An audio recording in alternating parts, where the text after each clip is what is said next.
have been in the woods. I had two wonderful canoe trips. One in June in near Parry Sound, and the other one in Temagami in July. And I missed out on two. One to the French River and one to Onaping Lake. Unfortunately, life gets in the way sometimes, but at least this year I had almost 2 weeks in the woods versus less than a week last year, so it's a little better, and kind of looking forward to getting to the point where I'm at least a month in the woods during the summertime, from June through September anyway.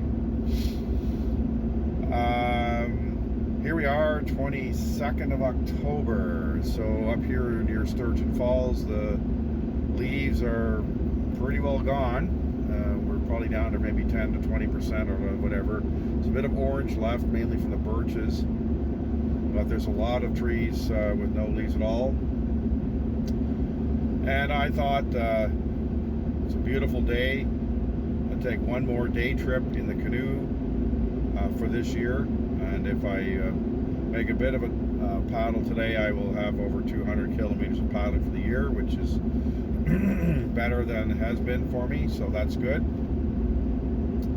And so I'm headed to the west end of Lake Nipissing. There's a lot of nice bays and islands and all the rest in there, and so there's enough to keep me busy for more than a day.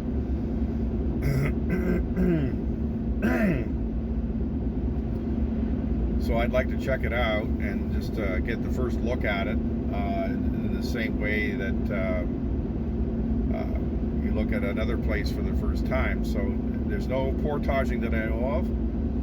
This would be also the place that I'm tempted to start my French River trip from. I know it's longer than going across Lake Nipissing, but I'm kind of interested in all these islands and the structure along the south shore of Lake Nipissing, which is really pretty wild. All that land really doesn't have much going on, and so I'm kind of keen to see how that looks as well. So I'm thinking of putting in, going a bit out into the West Narrows and circling back around, and then maybe going south along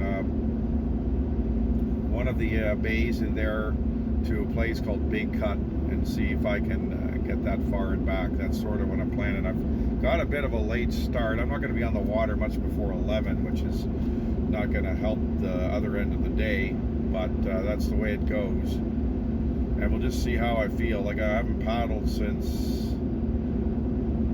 sometime in last day of July or first day of August, I forget when now. So, but I also find paddling's a little bit more forgiving than, say, hiking is, and so we'll see. So anyhow, we'll see you later on when we're getting ready to go on the water. So I'm here at the West Nipissing Narrows, and the boat launch is open. So the picnic area is closed, but the boat launch is open, so that's very nice of them. So I'm going to go that way around this island which we're on, up into the West Bay, and then back around to the left, and then behind, at least if things work out. We'll have to see.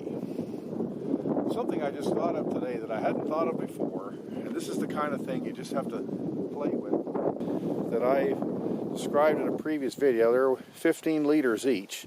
I fill them full of water, put them in the bow to offset the tendency of the canoe to turn in the wind when I'm by myself. Perfectly fine. Except that today I don't have the portage to get here, and so I should have filled these at home. Now I've got to fill them in the lake, which is a lot more difficult. So just something to think about in the future, that should really work well for me. So again, fill them at home if you're going straight to the water. Well, I've thought it for a long time, feeling that a canoeist should be using a paddle. But I think in some, I'm going to maybe see if I can find a paddle that's not too expensive and give it a go. Now my thinking is the following. Naturally I lose 11 inches of paddle, but I still have it in the boat if I need it. So it's not like it's gone, it's just the second thing is I'm going to be stroking twice as often, even with a smaller blade. I also won't have to change sides.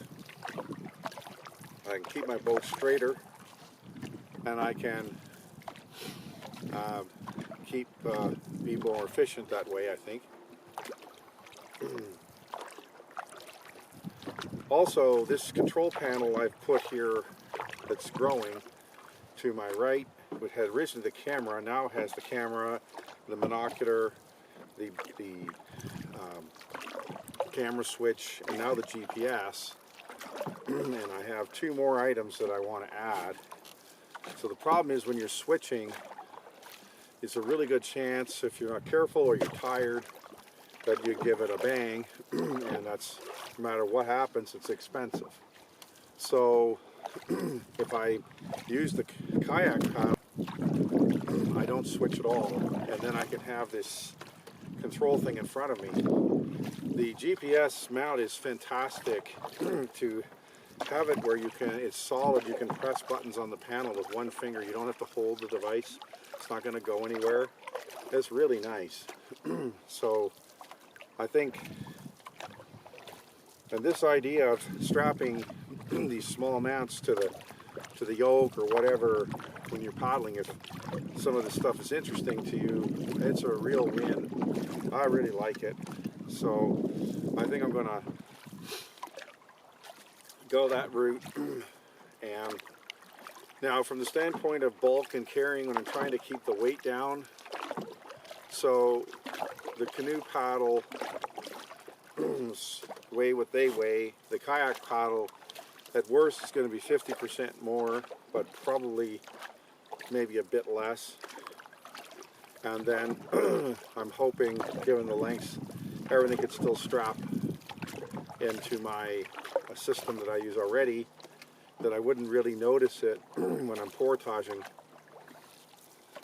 and yet I have the advantage, so that I would not bring the 8-inch paddle very often if I'm doing something. And of course it depends on what I'm doing. If I'm not going in big water, but even still, the danger of bonking a camera or a GPS or a phone or something else I've here displayed, that's a concern. It can't be ignored. So we'll see what happens here, what I can do with that. Today is a beautiful day. We've got ourselves a best part of 20 kilometer wind out here, but because of the narrow channels, it's not really that big a deal. Right now, I'm able to shelter myself from it, or it's pushing me, one of the two. When I go back up this channel on the other side of the Long Island, I may find it a little harder, but that's okay. And this would be the track I would follow if I went to the French River mouth from 64. Now, I get that crossing Nipissing, if it's safe, would be fun. It's a cool thing to do, but this is really nice in here, and to me it just simply makes the effect of the French River longer. You have these narrow bays here which look no different really than parts of the French do, and then there's a section along Nipissing, but again, if you've got any kind of a southern wind, you're not going to know it because you're going to be right along the shore, so you get away with that. So we'll see what happens in 2025, but it's something I'm really kind of keen to try. And with the kayak paddle, I might be able to make a little bit better pace.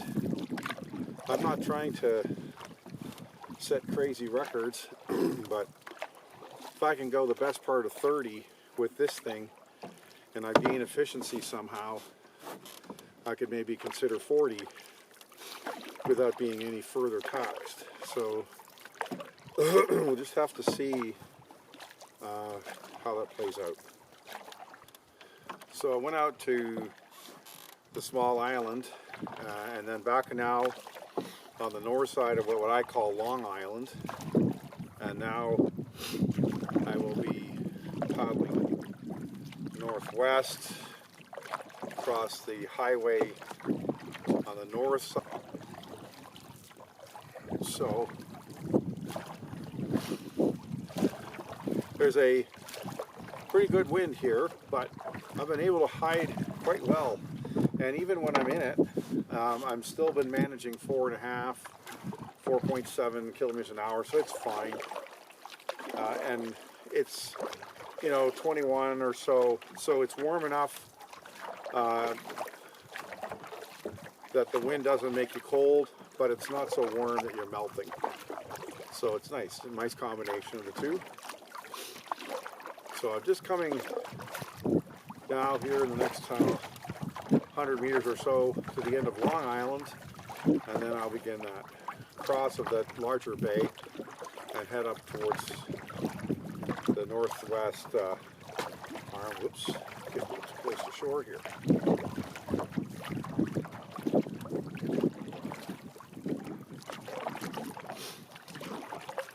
Very nice day.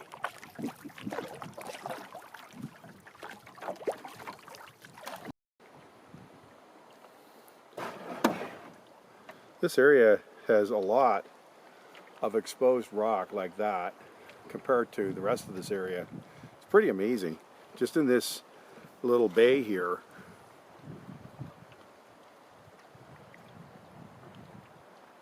all the way along, there's lots of it. And there's way more out in the main bay.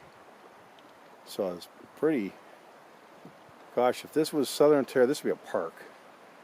This whole area is just gorgeous.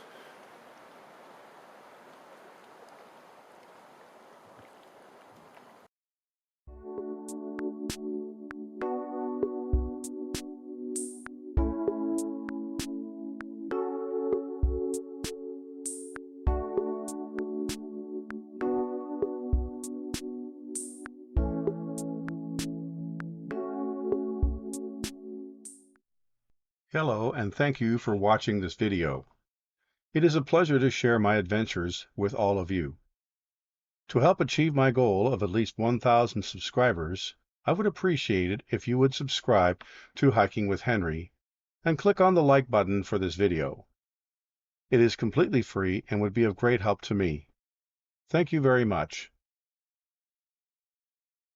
So this has been quite a nice end of the trip here today. I paddled out into the West Narrows to get a feel for what it would be like to start a trip there to the French or whatever, and then came back underneath just to have a peek at what's here. And the rocks and the feeling of wilderness in the back here is really something, and I really think this is well worth another visit. I don't know if you can trip in here and if there's decent campsites or not, but my goodness, this is a real treasure back here. A lot of the rock is not that high, but it is just so bare and tortured looking that it's just interesting, and it's so often visible everywhere you look.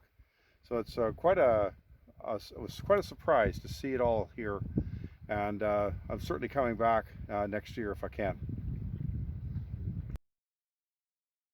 This is my current control panel on my canoe. Starting in the upper left at number 1, I have one of my camera mounts, which I generally use for an action camera to show the passing scenery. I have a second camera mount on the right that shows scenery from the other side. It also has a rotation device on the top that allows me to swing the camera around very easily without changing the rest of the mount.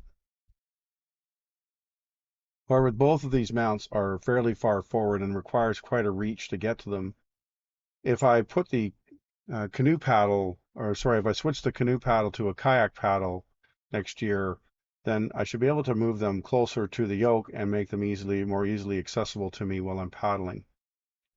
Number 3 is my GPS 66 Garmin GPS that is part of my trip, and it's now mounted on a ball mount so that I can reposition it so that the sun will give me the best angle to give a view that I can see the panel quite easily. And number four is my monocle. I just mounted it in a piece of 1.5 or 1.25, whatever ABS pipe. So it's easy to grab out of there to look for campsites or portages and so on. And finally is my point and shoot camera with pistol grip on it in a ring, which allows me to grab it and use it directly. It has an excellent optical zoom of 30x on it, which allows me to pull in from a distance, which is a nice feature. This has also got a plate on the bottom of the pistol grip that will fit on number two there, the top of that platform. So that's another option. And again, the idea with the kayak paddle is that those outer mounts will come closer and allow me greater facility without having to reach so much.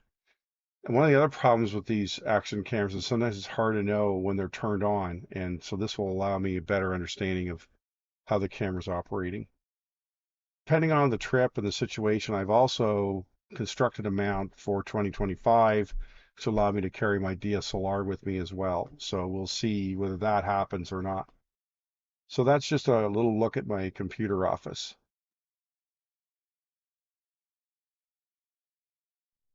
So here's an example of how much water accumulates in the canoe after my 20-kilometer paddle on this trip. The canoe's at shore. It's, of course, slightly down on the one end, but you can see that that can be 2 or 3 inches of water, and depending on just how the canoe is oriented in a given part of the trip, your items can get wet. So hopefully with the kayak paddle, the canoe will remain dry for the most part, and this problem will no longer be a factor. Those of you who might ask, with an 11-inch wide paddle, it's very difficult to J-stroke. I just give up and do the switching, hence the water in the canoe. This day trip of about 20 kilometers started at the West Narrows boat launch and picnic area off of Highway 64, about 35 kilometers southwest of Sturgeon Falls, Ontario.